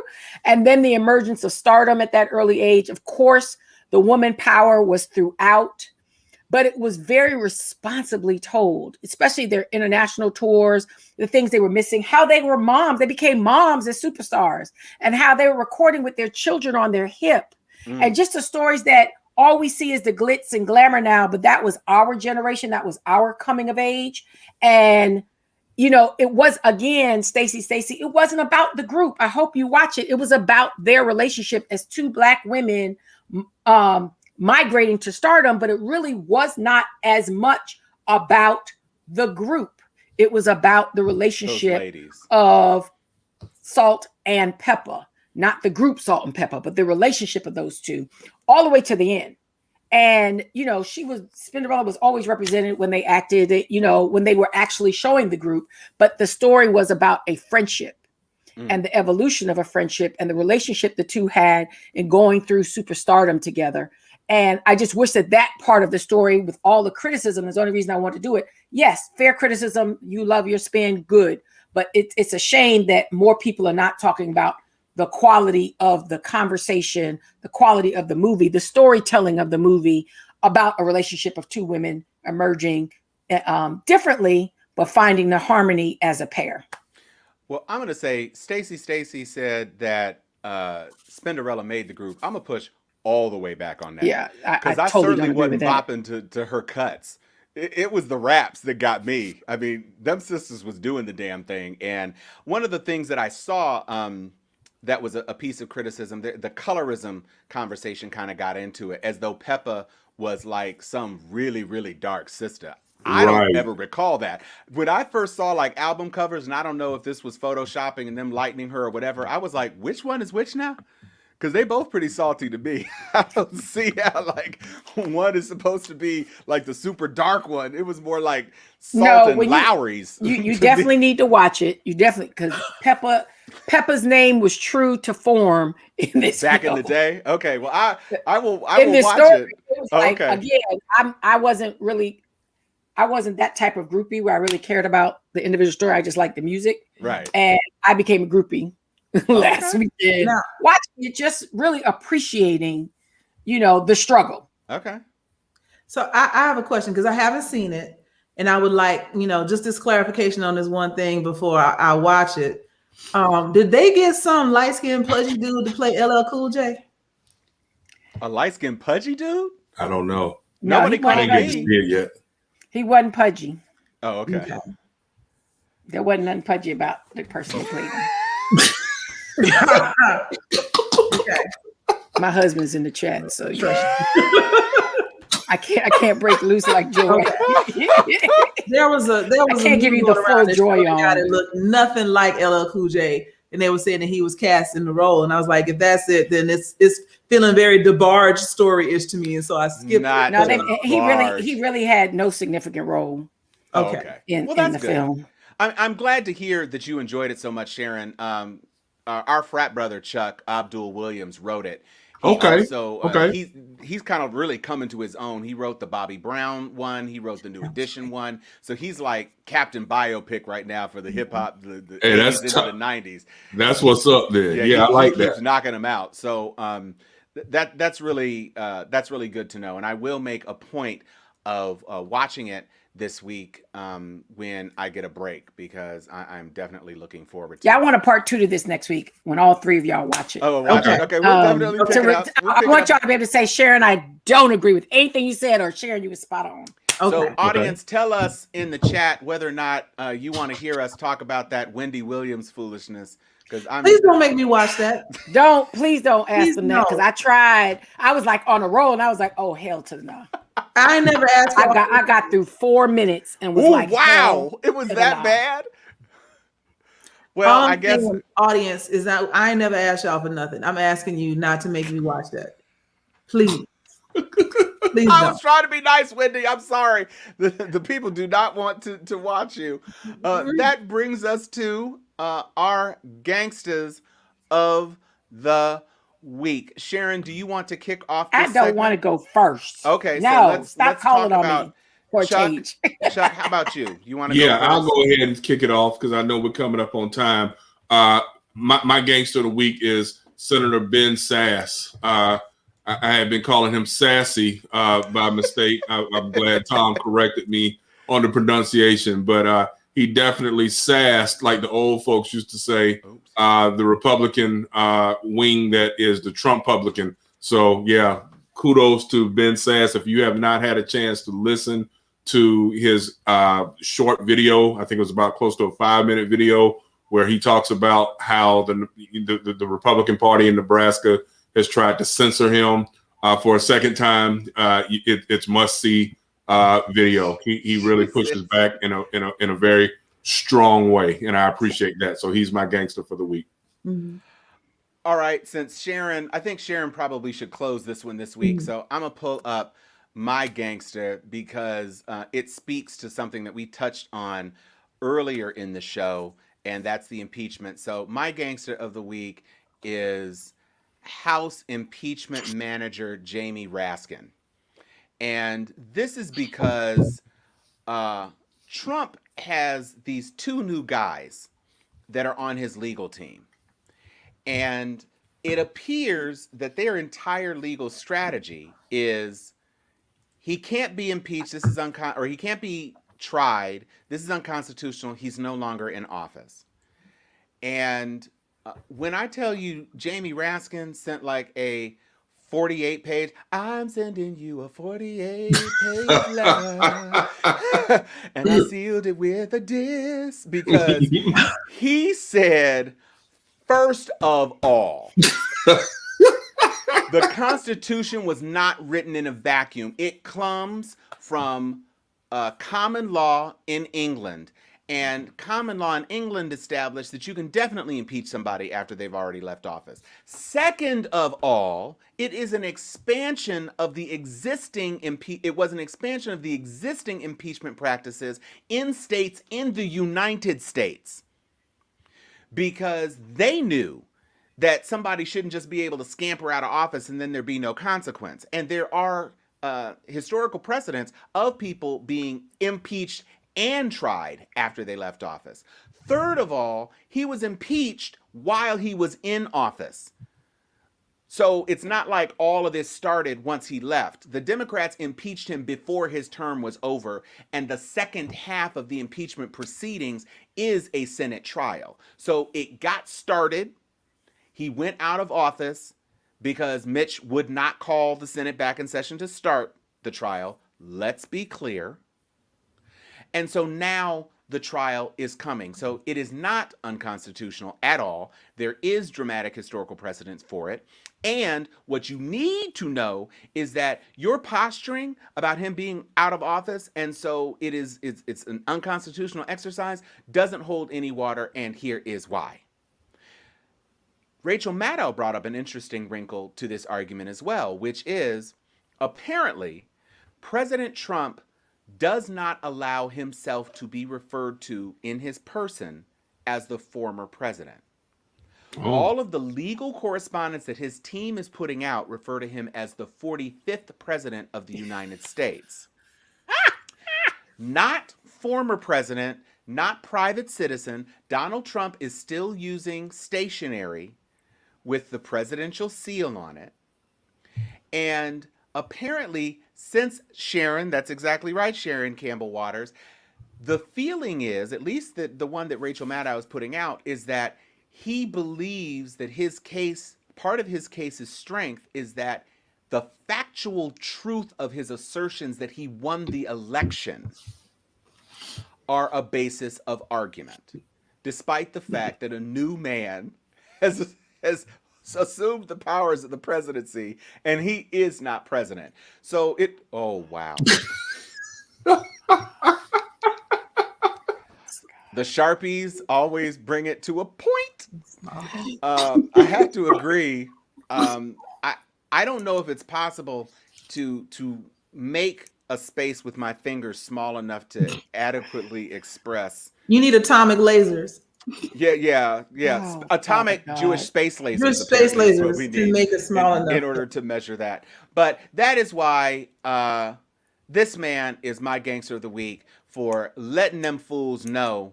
We know that you are not the first team, not the second team, but the 20th team, and we are not here for your foolishness.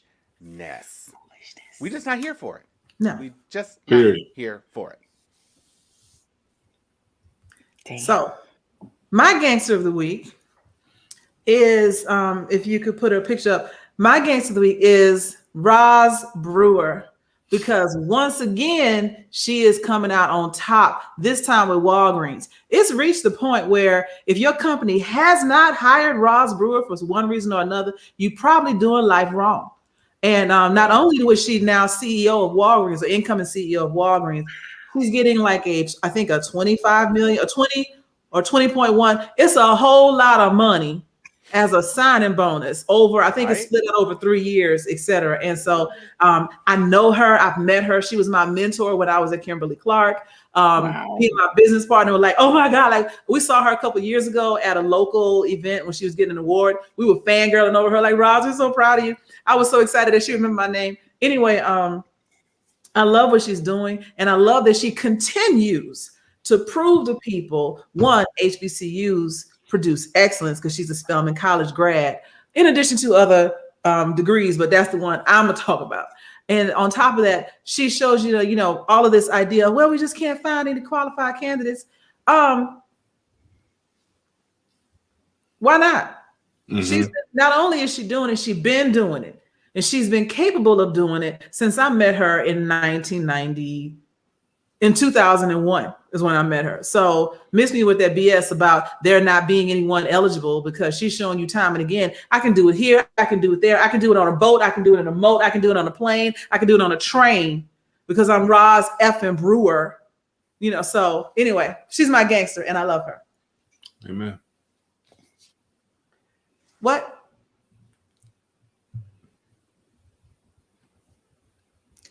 You're on mute. I was queuing up Sharon's gangster and I had the screen open because I was about to share it. But I was saying that Raj Brewer goes ham is the new Dr. Seuss story instead of putting eggs at ham. She goes ham. So Sharon has the final gangster for this week. Sharon, you go on ahead and introduce it while I queue it up. Okay, before you queue it up, real quick, or work on it.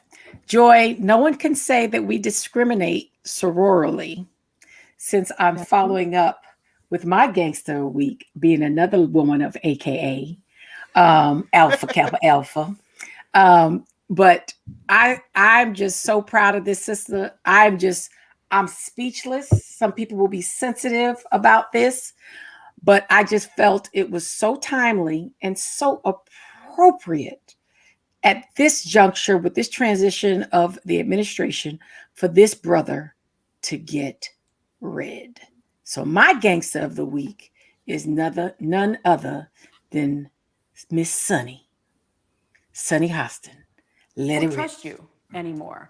What is your response? You need, sweetie, you need to back that up. Hit pause and back that up. 358.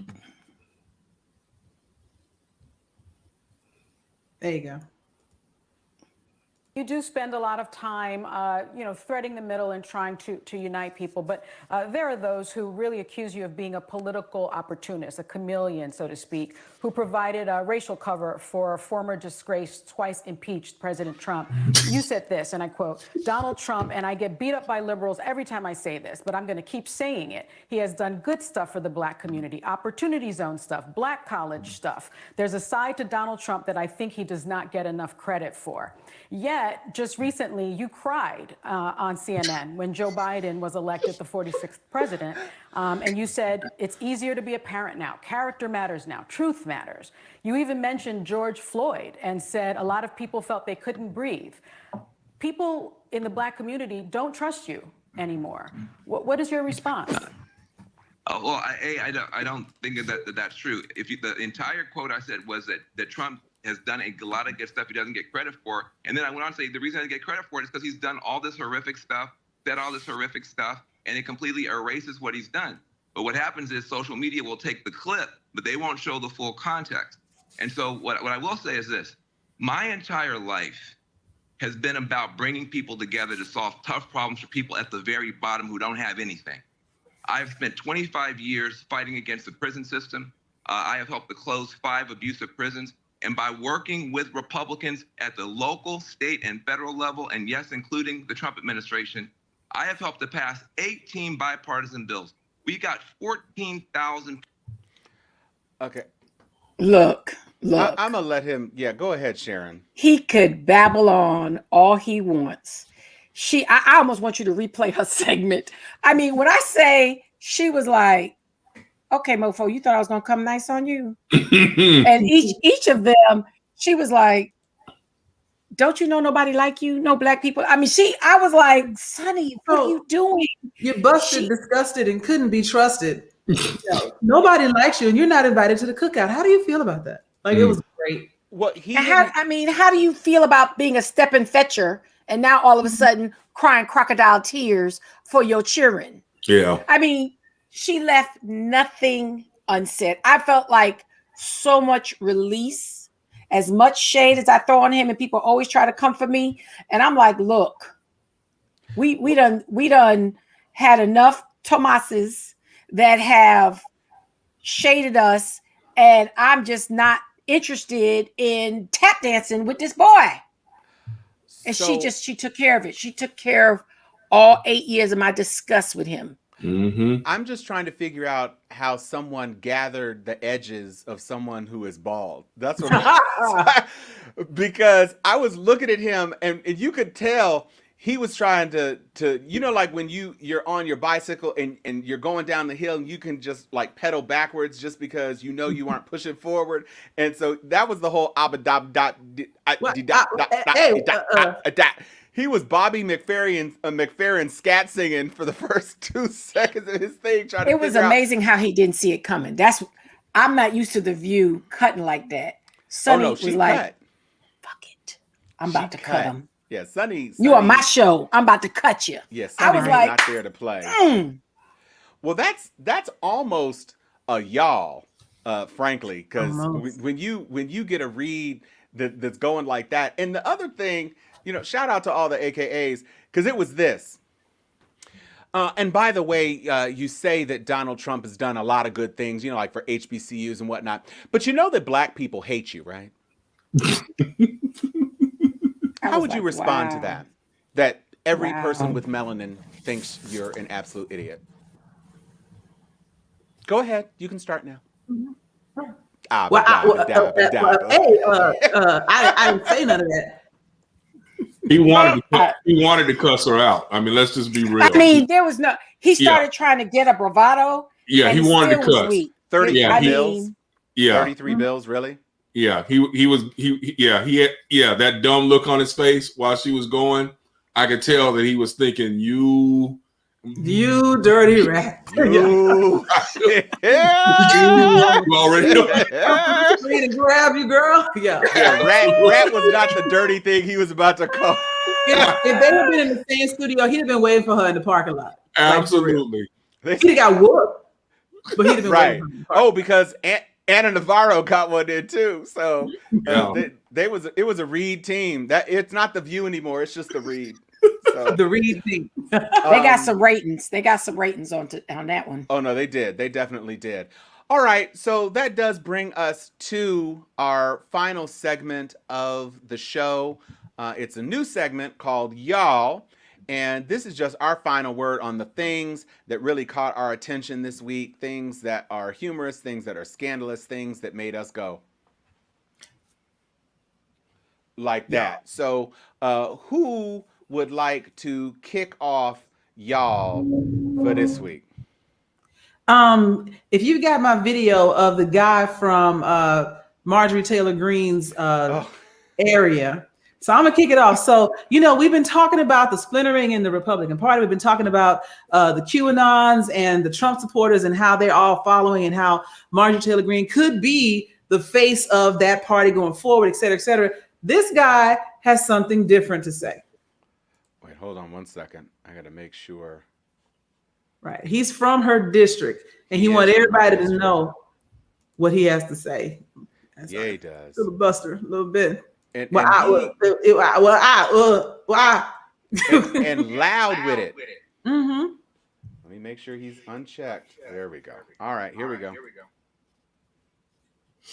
My name is Corey Ryan Forster. I'm from Marjorie Greene Taylor's district here in Walker County, Georgia. And I think it's important that people hear what I have to say. I'm going to try not to scream. I'm going to try not to yell. I'm going to try not to say things like, Marjorie Greene Taylor's the biggest fucking piece of shit I've ever seen. I'm going to try really hard. Because again, I don't want this to fall on deaf ears. But we're not all like that. And I don't want to sound like a not all white people thing, because we definitely need to take accountability. We definitely have earned a lot of it. But I'm so fucking sick and tired of having to constantly defend my accent. And I'm not asking everyone out there to stop thinking of my people of a certain way. I'm talking to my people right now. Vote this fucking bitch out! God! Aren't you ashamed? How are you not ashamed? It's one thing to like guns. It's a completely other thing to be fine with someone who harasses school shooting victims and talks about how it's fake. This is so asinine. QAnon has become synonymous with Walker County, Georgia, and I'm fucking tired of it. I've grown up here my whole life, and I was led to believe that they're decent people, and I still believe that.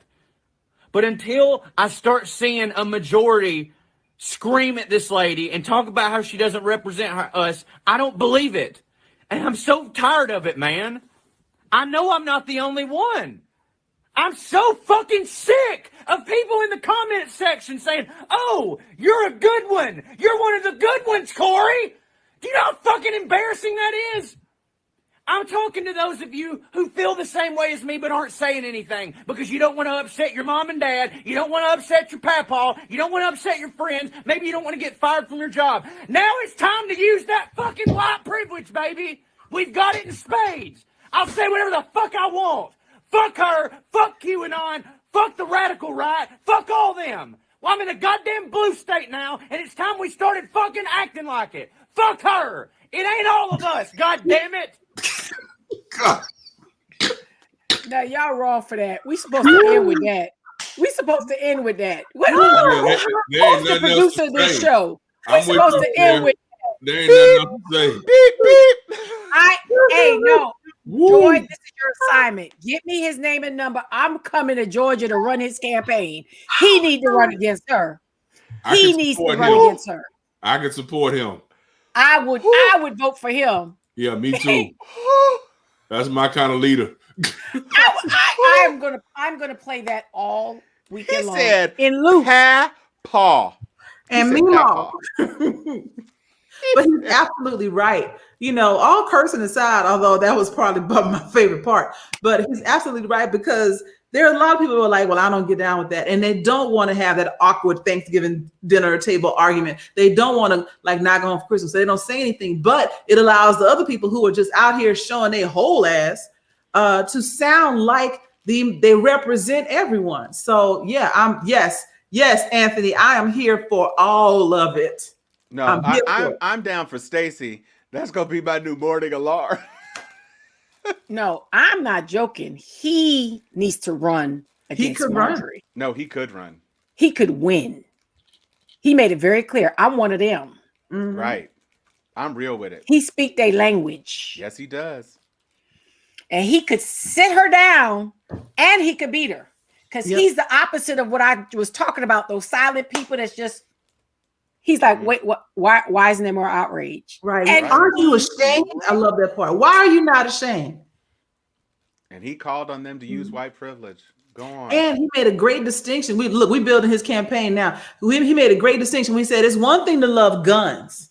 It's a whole nother thing to chase a school shooting victim and say it was a hoax. So he has separated himself from exactly what a conservative or Republican could do and should do. Yeah, I still believe in pry my guns out my cold hands, but I'm not riding with this part right here, and I'm not for it, and I'm not trying to hear it, and we need to repudiate her. He is doing what we have been asking all the Republican senators and House representatives to do, which is repudiate nonsense. So hats off to him. He gonna be her opponent. Video, Joy, of her berating that young man, David, I couldn't help but think, boy, I wish David had like a black mom, because can you imagine a black mom walking with her son and that chick? Yeah, it would have ended. It would have been a whole other way. Trust me, a whole other way. You know. Well, I'm gonna because I know probably nobody else wants to follow our new best friend. I'm going to do it because this is just in my spirit. You brought up David Hogg, so I'm gonna bring it up. David Hogg, y'all, is starting his own pillow company to compete with the My Pillow guy. And for those of you who think it's a joke, he assures you that it is not a joke. And he says one of the benefits of supporting one of his pillows is that he can guarantee they will not attempt a white supremacist insurrection to take over the government. So that to me, I was going to comment on a certain attorney general in Kentucky, but I said, nah, I'm not going to give him any oxygen. But David Hogg, thank you, Deborah. I'm probably there with you. They are not manufactured yet. He says it's going to be American Union made pillows. and they are going to put the proceeds to progressive causes, blah, blah, blah. So David Hogg still thinking out the box, still making a difference, doing what he can. And I appreciate you for it, David. Thank you. I need Amen. some pillows anyway. Exactly. Everybody needs some good pillows. Oh my God. Sharon, do you want to take the non? I just want you to put my headline up, not introduce it. Okay. Let's see if we can. There we go. Let's hope there's no pre-roll on this. All right. Bloop. Y'all, just stay on my headline. Can you zoom in on that headline? Nope. Just read it for the People. peoples. They stormed the Capitol to overturn the results of the election, but they didn't vote in the frickin' election. Y'all, I'm trying to wake up from the dream, from the nightmare. You did 1776. It's 1776. We storm it. We're storming the Capitol, and it makes me, it's a revolution. And Did there you were vote? actually people Huh? in Georgia that had not voted. And- I'm storming the Capitol because my vote didn't count. Did you vote? Huh? Well, what had happened was Van Jones was talking to me about Trump's achievements, and so I forgot. Right. I overslept. I overslept for 3 weeks of early voting. I mean, we just can't make this shit up. We cannot. That was just one headline that I shouldn't be surprised, but the fact that the mofo media went and pulled voting records. Oh, love it. As they identified people in the pictures, as people were arrested, they were like, and he didn't vote. I mean, it just cannot get any more insane. And every time we say that, somebody raises the bar of insanity. Yes. Every week they like hold my beer. Every week. Every single week. Oh, Father God. All right, so that leaves you, Chuck. Do you have a y'all, or are we gonna? My grab y'all another is that we've been going almost 2 hours. So There y'all, it is. So that's Stop. always your y'all. yeah, y'all, That it's is time to go permanently night your night. y'all. Shoot, I think Joy need to do her second y'all because I still can't. Do your let Joy do. You get two. You get Chucky's Joy. Okay. All right. Do you want the headline shown? Yeah, just the headline is cool. Okay. Hold on.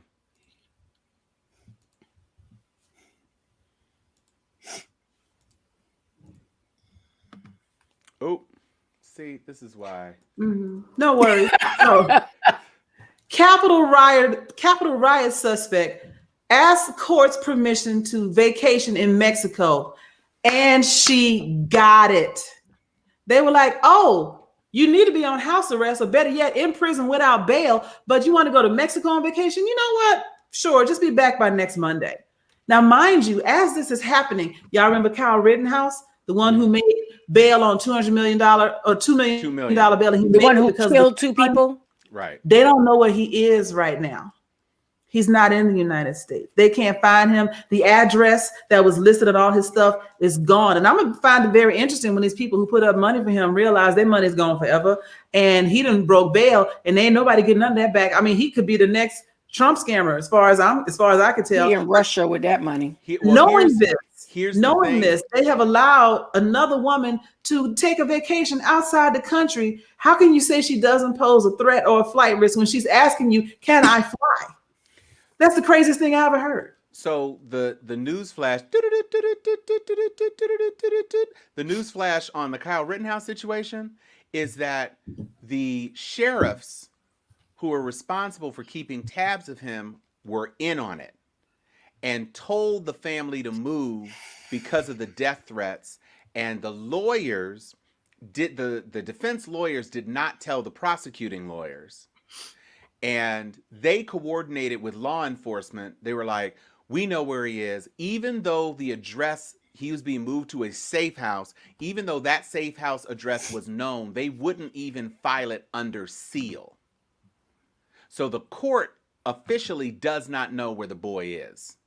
And the prosecutors were like, you say he's not a flight risk. He's already not in his home, hasn't been in his home since December, and he didn't pay the money. So he doesn't care about that $2 million. It's not his money. So they're trying to get the boy back in jail. Now he can go to a bar and drink with his mama with a free as hell or free as fuck t-shirt. That's what the shirt said. He can wear that t-shirt and be out in the streets. And the prosecutors are saying, do you know how extraordinary it is that a person who killed 2 people is out on cash bail anyway at that level? Not a bond. Premeditated. Cash. He went there with cash across state lines. A minor. So it's a lot going on, y'all. Y'all. Yeah. So Chan is our super sleuth. So he looked up the guy with the crazy rant. It turns out he is a comedian. I care not one bit. They elected Al Franken to the Senate. So Sure comedians can still come up in this world. But check him out. His name is Corey Ryan Forrester. But he was dead serious. Sometimes comedians do funny things. He meant that. No, he did. I'm about to watch it in loop. He did. Yeah. And if he's got a following, hey, that's your base. Get your GoFundMe started, run for office. All right, this is officially, I think, the longest podcast ever. Wake up, Chuck. We got to wake up, Chuck. He started off on a Red Bull and he ended up on a blue oxen. I am Tom Cunningham. I am Chuck Hobbs going to bed. I am Joy Stevens. And I am Sharon Letman Hicks. And this is Steel Sharpens Steel. Bye, y'all. See you next week.